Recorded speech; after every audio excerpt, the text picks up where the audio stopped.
Il n'est pas inutile de reparler de la fameuse affaire des squatteurs de Toulouse, tant elle est exemplaire.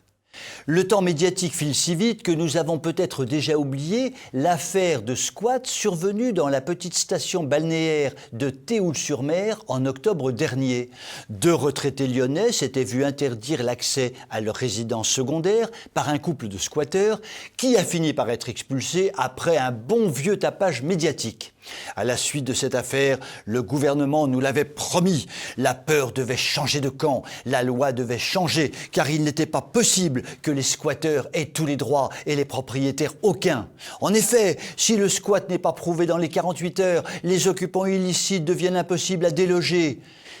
Il y a eu des débats à l'Assemblée, une prétendue amélioration de la loi, et en fait, rien n'a changé. Et le Conseil constitutionnel s'est même mis de la partie pour alléger les peines potentielles des squatteurs. Pauvres chouchous, des peines de prison les auraient arrangés, nourris, logés, blanchis, soignés gratis. Mais l'actualité n'en finit pas de rebondir avec l'affaire de Roland, 88 ans, à Toulouse. Ce retraité souhaitait vendre sa maison pour rejoindre sa femme partie en EHPAD. Mais le même scénario infernal s'est reproduit. Les squatteurs sont là, et bien là, et impossible à déloger, car la trêve hivernale joue pour eux et elle a été prolongée, Covid oblige, jusqu'en juin. On assiste à des scènes ubuesques où la police en est réduite à faire le guet devant la maison de Roland pour protéger les squatteurs sous les bravos de groupuscules d'extrême gauche. Mais cette fois, la partie a été un peu plus compliquée.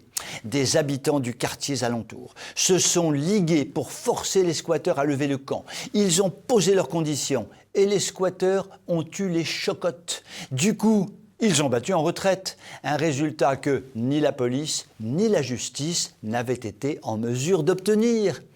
Devant la faillite des autorités légales, nous assistons à la mise en place d'un ordre parallèle bien décidé à se faire justice lui-même. Le phénomène n'est pas nouveau.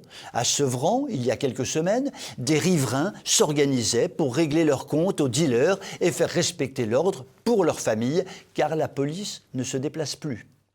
Les Robins des Bois de Toulouse aimeraient exporter leur expérience au-delà des frontières de l'agglomération toulousaine. Et c'est logique. À la suite de cet épisode ubuesque, une conclusion s'impose sans appel. Puisque l'État est incapable et impuissant, d'autres ont le devoir de prendre la relève. Le problème est que l'État refuse cette relève. Regardons l'affaire de la dissolution de Génération Identitaire. Moussa Darmanin ne supporte pas l'idée qu'une association lui rappelle ses devoirs. Protéger notre pays, défendre nos frontières comme nous l'avons toujours fait et comme nous le faisons depuis des centaines et des centaines d'années. Faut-il rappeler à Moussa Darmarien que la propriété, la sécurité, la défense du territoire sont les premières conditions du vivre ensemble. Tout le reste n'est que littérature. Manifestement, les Français en ont de plus en plus conscience. Et si la police ne peut plus et ne veut plus faire son travail, d'autres s'en chargeront, cela est sûr et certain. Sur ces très bonnes paroles, je vous souhaite une bonne soirée et je vous dis à demain.